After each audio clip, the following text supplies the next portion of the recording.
affect its technological decisions today. And we apply that kind of thinking to the Belt and Road Initiative. I think we can learn some interesting things.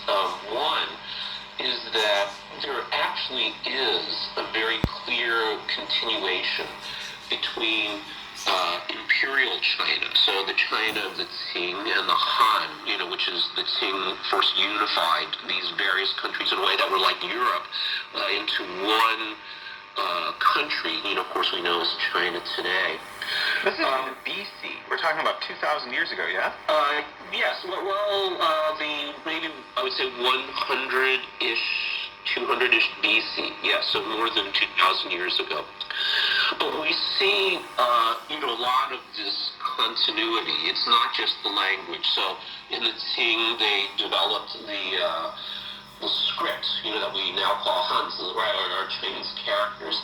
So anyway, the point being that at that time as well, to create a new national identity of being Chinese versus being, in a sense and anywhere a subject of, the pre-existing country. So think, as an analogy, you were German, you were French, but now you're this new identity, Europa or something, right?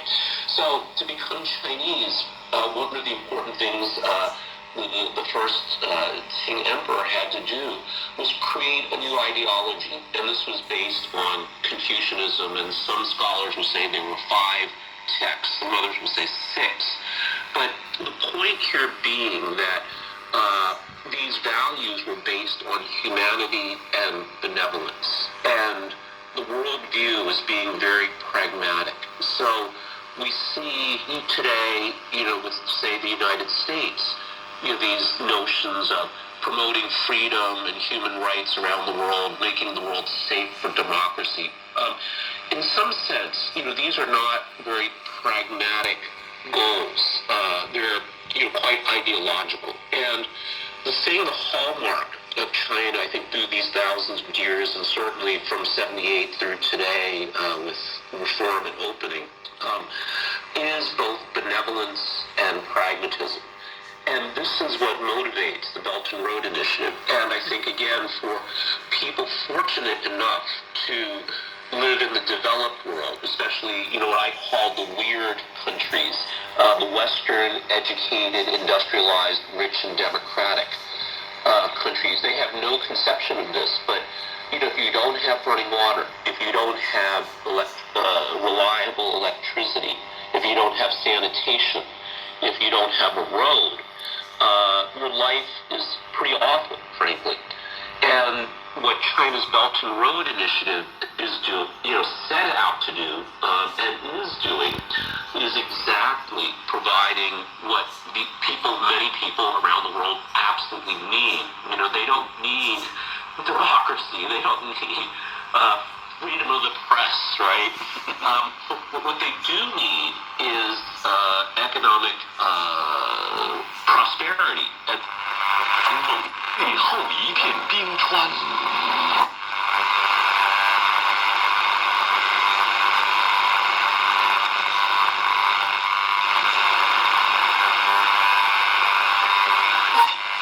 中国将立志。Friends.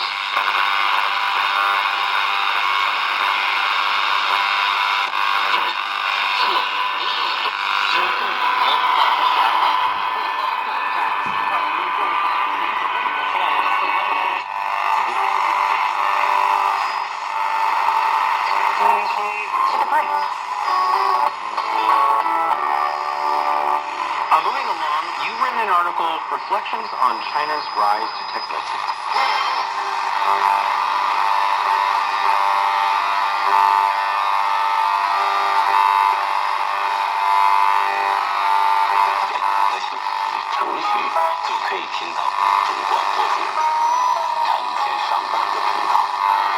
This is my experience for more than 20 years. And around innovation,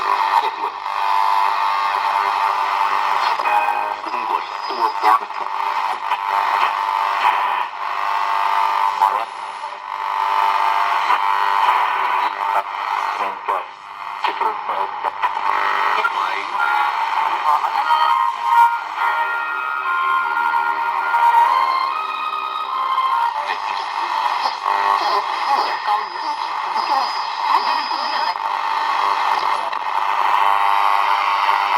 提出会完成民政的体系。日前，台湾文教基金会公布民众对当局是否同意